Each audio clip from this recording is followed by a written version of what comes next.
এই কেলটু, স্যার তো আসার মতো হয়ে গেল, এখনো পল্টু ক্লাসে আসলো না। কি ব্যাপার বলতো? আমিও ঠিক বুঝতে পারছি না কৃমি, ব্যাপারটা কি? দেখ না, ওর জন্য রোজিনার মন কেমন খারাপ হয়ে গেছে। সত্যি তো, দেখছিস না রোজিনা কেমন চুপচাপ বসে আছে। ওর মন সত্যি খারাপ পল্টুর জন্য। এই না, বেশি আর কি মারিস না তো, স্যার আসলে কিন্তু বলে দেবো। এই কেলটু, স্যার আসার আগে আজকে আবার একটা গান হয়ে যাক। তো চল আজকে রোজিনাকে নিয়েই গানটা করি। তাহলে আর দেরি করছিস কেন? শুরু কর পল্টু। তুমি বন্ধু পল্টু পাখি, রোজিনা তোমার কি? এতদিন পরেও তুমি জানতে পারোনি। এতদিন পরেও তুমি জানতে পারোনি। এতদিন পরেও তুমি জানতে পারোনি। গাদা গাদা খাবার গুলা জমানো রয়েছে থালা থালা। গাদা গাদা খাবার গুলা জমানো রয়েছে থালা থালা। হয়েছে রোজিনার মন উথালা, তোকে দেবে বলে। গাদা গাদা থালা থালা জমানো রয়েছে খাবার গুলা। হয়েছে রোজিনার মন উথালা, তোকে দেবে বলে। তুমি বন্ধু পল্টু পাখি, রোজিনা তোমার কি? এতদিন পরেও তুমি জানতে পারোনি। এতদিন পরেও তুমি জানতে পারোনি। এতদিন পরেও তুমি জানতে পারোনি। এতদিন পরেও তুমি জানতে পারোনি। এই চুপ কর, স্যার আসে। বদমাস, আজকে আবার তারস্বরে চিৎকার করে গান গাওয়া হচ্ছে। স্যার, পল্টু আসেনি বলে রোজিনার খুব মন খারাপ, তাই জন্য তার মনটাকে চাঙ্গা করার জন্য আমরা গান গাইছিলাম। মন চাঙ্গা করার জন্য গান গাইছিলে? দেখাচ্ছি মজা। এই কেলটু, রোজিনার মন খারাপ করে ওঠে। স্যার, পল্টু আসেনি এই জন্য ওর মন খারাপ। স্যার মিথ্যে কথা স্যার, ওরা সব ইয়ার্কি মারছে স্যার। দাঁড়া, তোরা সব রোজিনাকে নিয়ে বদমাইশি করছিস, আর কি করছিস? এক্ষুনি আজকে ম্যানেজিং কমিটির কল করব। এবার ম্যানেজিং কমিটি দিয়ে তোদেরকে স্কুল থেকে তাড়িয়ে দেবো। স্যার কিচ্ছু করতে পারবেন না স্যার। কেন রে? স্যার, ম্যানেজিং কমিটির সভাপতি আমার বাবা স্যার।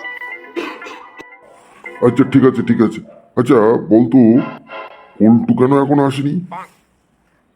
আমরা ঠিক জানি না স্যার, মনে হয় এক্ষুনি এসে যাবে। স্যার আসবো স্যার। পল্টু তো, তাড়াতাড়ি আয়। এই, তোরা তো আসতে দেরি হলো কেন রে? স্যার, বাবা মার মধ্যে প্রচন্ড ঝগড়া হচ্ছিল বলে সেই জন্য দেরি হয়ে গেল। তা বাবা মার মধ্যে ঝগড়া হচ্ছিল, তো তোর দেরি হলো কেন? স্যার কি করবো স্যার, আমি ঠিক যে সময় বেরোবো সেই সময় দেখি আমার একটা জুতো মায়ের হাতে আর একটা জুতো বাবার হাতে। হ্যাঁ? আরে যা শিগগির জায়গায় গিয়ে বস। এই কেষ্ট, তুই আমার জায়গায় বসেছিস কেন রে? তুই আসিসনি বলে বলেছিলাম। আয় আমি তোর জায়গা ছেড়ে দিচ্ছি, শিগগিরই আয়। এই, তোমরা কি জানো তোমাদের আজকে বাইরে থেকে ইন্সপেক্টর আসবে? হ্যাঁ স্যার জানি, কালকে হেড স্যার বলছিলেন। তাহলে শোনো, তোমরা একদম বদমাইশি করবে না। স্যার যে সমস্ত প্রশ্ন জিজ্ঞাসা করবে, তোমরা দ্রুত সেইগুলো উত্তর দেবে। ঠিক আছে স্যার, একদম ফ্যাটাফ্যাট উত্তর দিয়ে দেবো স্যার। এই পল্টু, ওনারা আসার আগে তুমি একটা প্রশ্নের উত্তর দাও তো।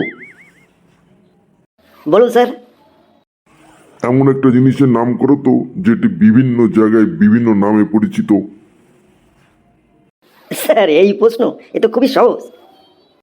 তা উত্তর কি হবে? চুল স্যার। চুল? তা কিভাবে হয় এটা একটু বুঝিয়ে বলো। স্যার, এটি যখন মাথায় থাকে তখন চুল বলে, চোখের উপরে থাকলে ভুরু বলে, ঠোঁটের উপরে থাকলে গোঁপ বলে, বুকে থাকলে লোম বলে। থাম পল্টু, আর নিচে নামিস নে পল্টু, থাম। স্যার আসবো স্যার? আসুন স্যার। এই যে স্যার, ইনি আমাদের ইন্সপেক্টর। ও স্যার, বসুন স্যার, বসুন। ছাত্ররা, ইনি তোমাদের ইন্সপেক্টর। আজকে তোমাদের কাছে দু একটা কোশ্চেন জিজ্ঞাসা করবে। ঠিক আছে আর উঠতে হবে না, বসো। আচ্ছা ছাত্রছাত্রীরা, আজকে আমি তোমাদের ক্রিয়েটিভিটির উপরে কিছু ক্লাস করাবো।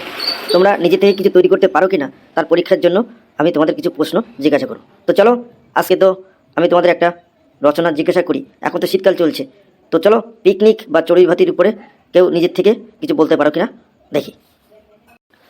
স্যার আমি বলবো স্যার। বলো বলো। সর্বনাশ, পল্টু না জানি আজকে আবার কিসের রচনা বলে। চলো শুরু করো। স্যার, চড়ুইভাতি একঘেয়েমি কাটার একটা শ্রেষ্ঠ উপায়।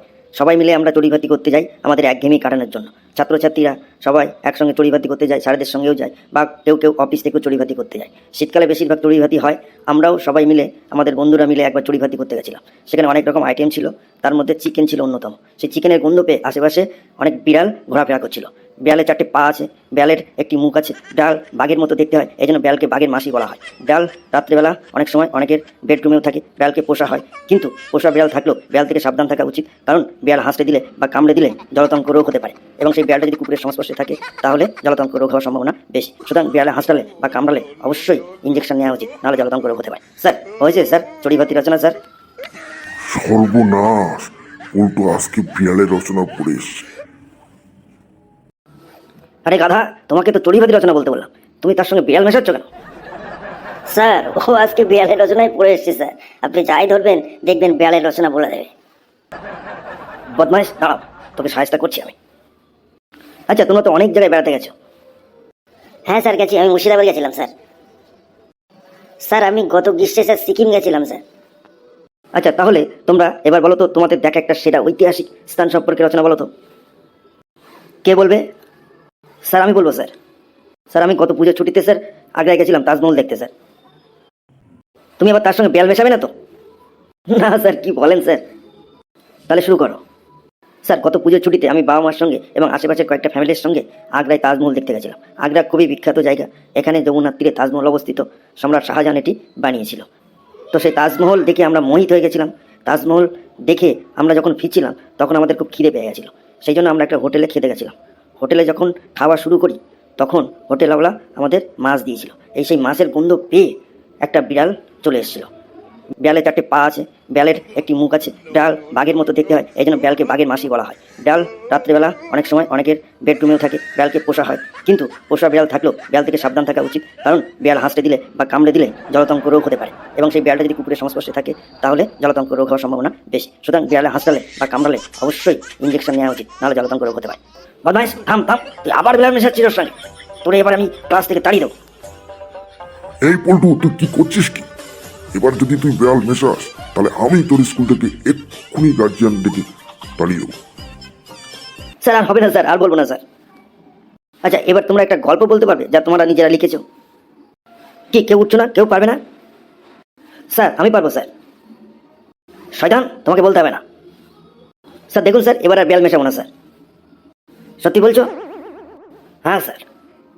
স্যার আমাদের পাশের বাড়িতে 2 ভাই ছিল, একটা নাম সন্টু, একটা নাম মন্টু। তো সন্টু মন্টু দুজনেই খুব ভালো স্টুডেন্ট ছিল, কিন্তু বড় ভাই সন্টু হঠাৎ করে অ্যান্ড্রয়েড মোবাইলের খপ্পরে পড়ে যায়। তার ফলে তার পড়াশোনা আস্তে আস্তে অবনতি হয়, রেজাল্ট খারাপ হতে থাকে। অবশেষে ফাইনাল পরীক্ষায় সন্টু ফেল করে, কিন্তু ছোট ভাই মন্টু ক্লাসে প্রথম স্থান অধিকার করে। তো সন্টু আসছিল না বাড়িতে, মন্টু আনন্দ করতে করতে বাড়ি চলে আসলো। তার বাবা মা মন্টুকে খুবই আদর করলো, কিন্তু সন্টুকে ব্যাপক পরিমাণে ভর্ৎসনা করলো ফেল করার জন্য, যে আর তোকে পড়াবো না। তখন সন্টু কাঁদতে কাঁদতে বাড়ির বাইরে চলে গেল। সারা রাত রাস্তায় কাটাতে খাবার দাবার কিচ্ছু নেই। সকাল হলে একজন তাকে কিছুটা খাবার দিতে গেল। সেই খাবারের গন্ধ পেয়ে সেখানে একটি বিড়াল হাজির হলো। বিড়ালের 4টে পা আছে, বিড়ালের একটি মুখ আছে, বিড়াল বাঘের মতো দেখতে হয়, এই জন্য বিড়ালকে বাঘের মাসি বলা হয়। বিড়াল রাত্রেবেলা অনেক সময় অনেকের বেডরুমেও থাকে। বিড়ালকে পোষা হয়, কিন্তু পোষা বিড়াল থাকলেও বিড়াল থেকে সাবধান থাকা উচিত, কারণ বিড়াল হাসতে দিলে বা কামড়ে দিলে জলাতঙ্ক রোগ হতে পারে, এবং সেই বিড়ালটা যদি কুকুরের সংস্পর্শে থাকে তাহলে জলাতঙ্ক রোগ হওয়ার সম্ভাবনা বেশি। সুতরাং বিড়ালে হাসটালে বা কামড়ালে অবশ্যই। ওরে থাম থাম থাম থাম, আমার বুকে ব্যথা করছে, থাম থাম থাম। স্যার স্যার, আমাদের সাহেব বোধহয় অজ্ঞান হয়ে গেছে স্যার। স্যার স্যার, খুব অসুস্থতা লাগছে স্যার। বংশীবাবু, আপনি তাড়াতাড়ি যান, একটা ডাক্তার নিয়ে আসুন। হ্যাঁ, আমি কোথায়? স্যার আপনি এখন চেয়ারে আমাদের স্কুলের ক্লাসে স্যার। আমার কি হয়েছিল? স্যার আপনি ক্রিয়েটিভিটির ক্লাস নিচ্ছিলেন, কিন্তু পল্টুর যা ক্রিয়েটিভিটি সেটা শুনে আপনি অজ্ঞান হয়ে গেছিলেন স্যার। এখন ঠিক আছেন স্যার? হ্যাঁ, আমি এখন ঠিক আছি স্যার। তাহলে স্যার আবার ক্লাস শুরু হবে স্যার, ক্রিয়েটিভিটি ক্লাস স্যার। বদমাইশ, আর যদি তুই একটা কথাও বলেছিস তাহলে তোর এক্ষুনি এখান থেকে তাড়িয়ে দেবো। বন্ধুরা, ভিডিওটা এখানেই শেষ হলো। যদি ভিডিওটা ভালো লাগে অবশ্যই চ্যানেলটা সাবস্ক্রাইব করবেন এবং অনেক অনেক শেয়ার করে দেবেন। আর এরকম ধরনের মজাদার এবং ফানি ভিডিও পাওয়ার জন্য অবশ্যই চ্যানেলটি সাবস্ক্রাইব করে অনেক অনেক শেয়ার করে দেবেন। ভালো থাকবেন, সুস্থ থাকবেন, অনেক অনেক ধন্যবাদ।